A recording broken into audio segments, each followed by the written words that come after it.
everyone, welcome to my second video. For this video, I have decided to talk about certain things that I've learned from a really good book called Learned Optimism by Martin Seligman. Seligman. I'm not exactly sure how to pronounce this name, but it is amazing. I will be putting the link in the description box if you want to get your own copy, which I would highly recommend. Now, I have been a cynic for the major part of my life, and it has been my the most difficult thing for me was to actually change the explanatory style in my mind, the way that I talk to myself, the way that I actually converse with myself about circumstances, events, people, relationships, career, job, everything. Uh, what happens when you're a cynic is that you have uh, certain negative explanatory styles going on, certain limiting beliefs that are really holding you. You've got a set of, like a panel of judges in your mind, which is always telling you that, what you have done wrong here, and you've got to actually do this, man, this is it, you're done, it's over. So that was really how my mind honestly was like. And it's been a really interesting process on changing it. And one of the books that really helped me was this book. In this book, there is one chapter towards the end, which is called Identifying ABCs, or the ABCDE method. Now, the ABCDE method of changing your thoughts or understanding your explanatory style, it is taken from the psychologist, the American psychologist called Albert Ellis.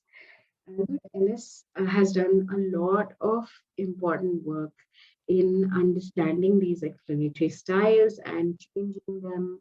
And what Martin Seligman actually talks in the book is that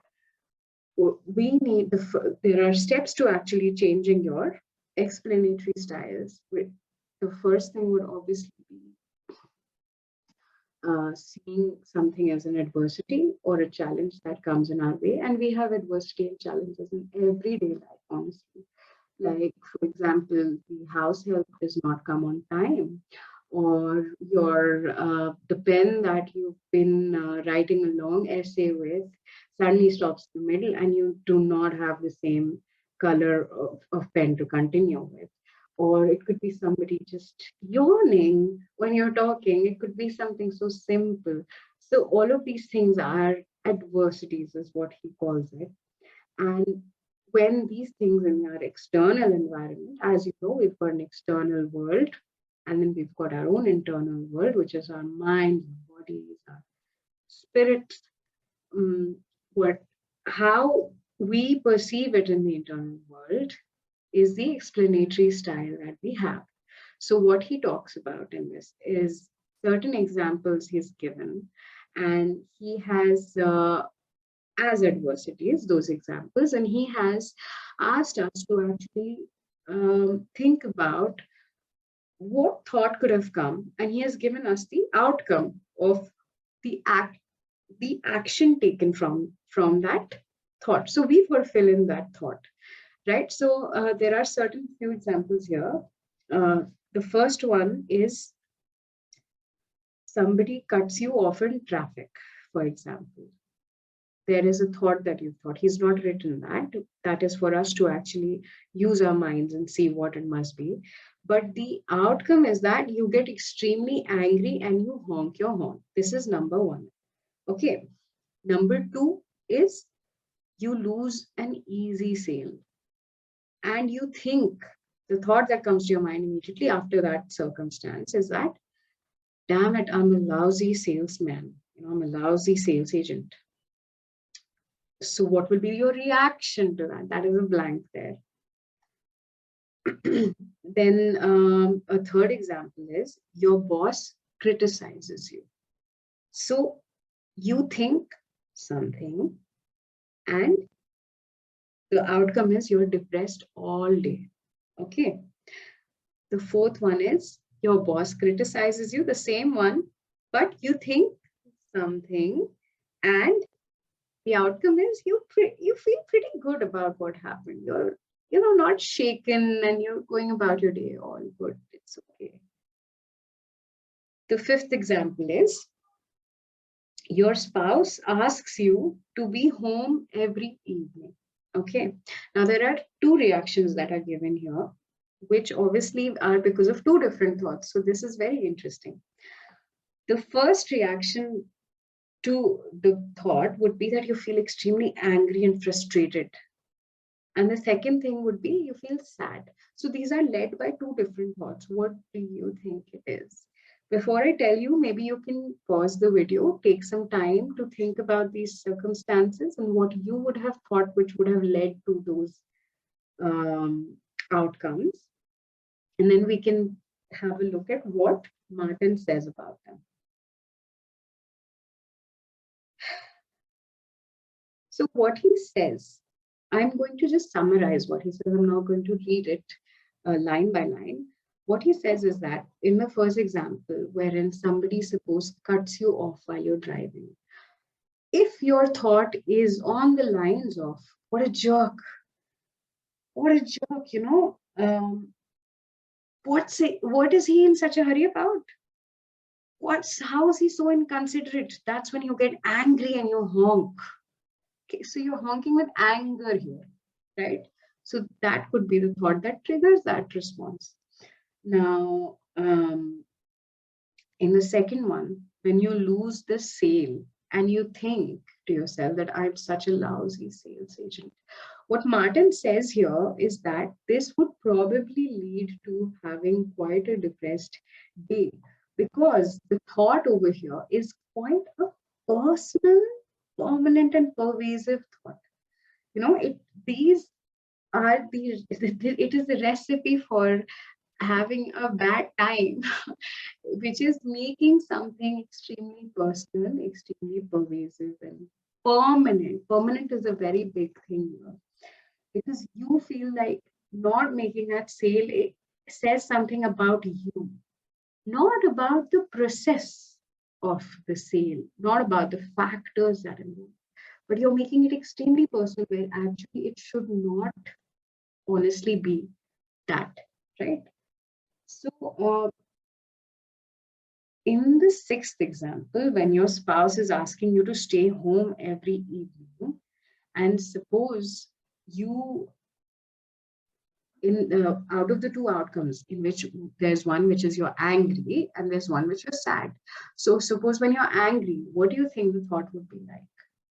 That invokes anger. That it could be that you're seeing that the circumstance or your spouse is not really considering your needs or your life or your engagements throughout the day as something that are real, as something that are actually taking time.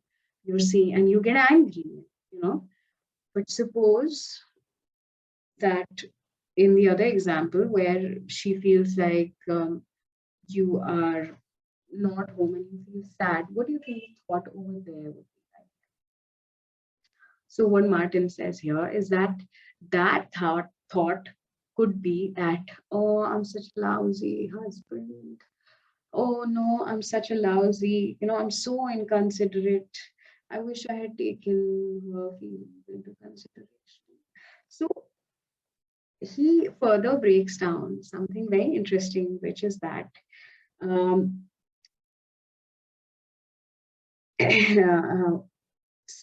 anything which is permanent, pervasive, and personal, that can really be leading to you having a negative thought spiral completely. So he also tells us how to actually undo that. What are the steps that we can take if this is our line of thinking in certain situations? What can we do to actually break that cycle of negative thought, right?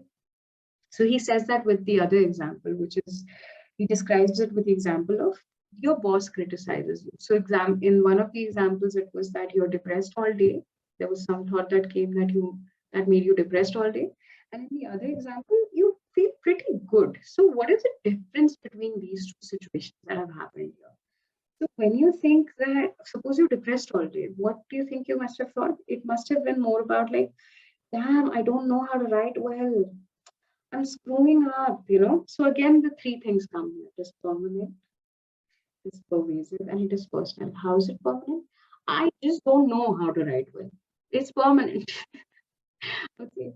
It's pervasive and it is personal. Like I'm the one. I'm always screwing up.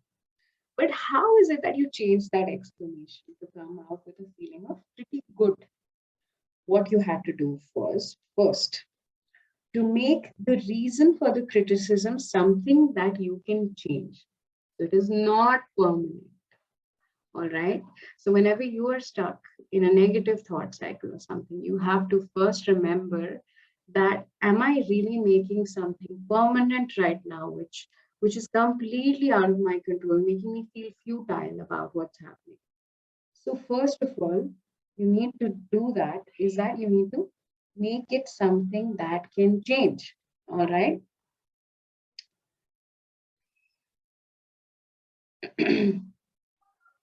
Then you can also make it something unstable, something that you're in the process of doing. Like, I know where I can get help for effective writing to get better at my job. Or I should have proofread it, yeah, before I submitted it. So you're not making it something extremely permanent. You're not making it something extremely stable and concrete that you've done with which the criticism has come towards you. You're making it, yeah, there could have been something I missed in that. Second, you had to make your thinking less pervasive. That means it was only this report that was poor. It was only this thing.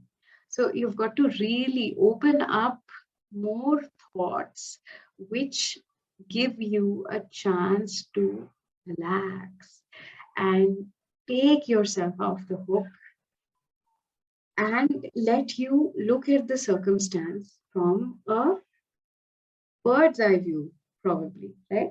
So it was only this report that was poor. Okay, you can make it more less pervasive, like, hey, I did the other report.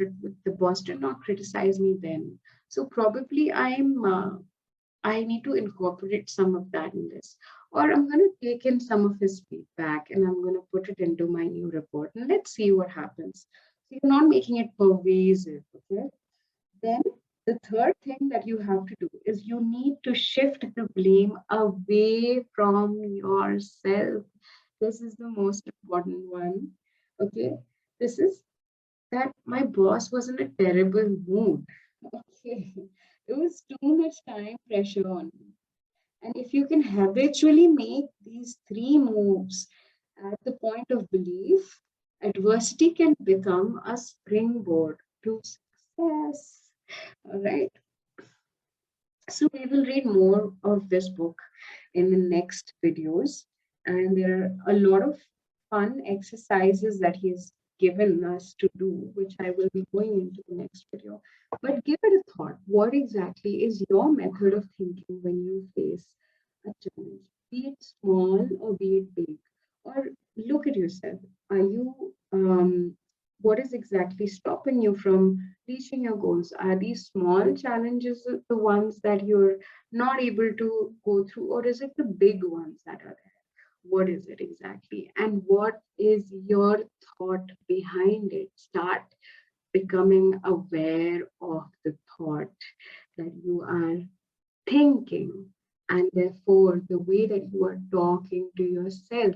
Because as humans, we always need to explain to ourselves what just happened to survive. It is our survival instinct, honestly, to understand life, to understand everyday things, to understand how anything is working, and therefore help us in making progress based on that understanding. So this is something that you cannot really stop doing. This is going to be happening all your life. But what you actually have control over is the way that you are understanding it can be different, and that is what we need to practice every day. It's a muscle, it's a skill, it's something that you develop over time. So it's not going to happen easy. Please be very patient with yourself when you're doing this work.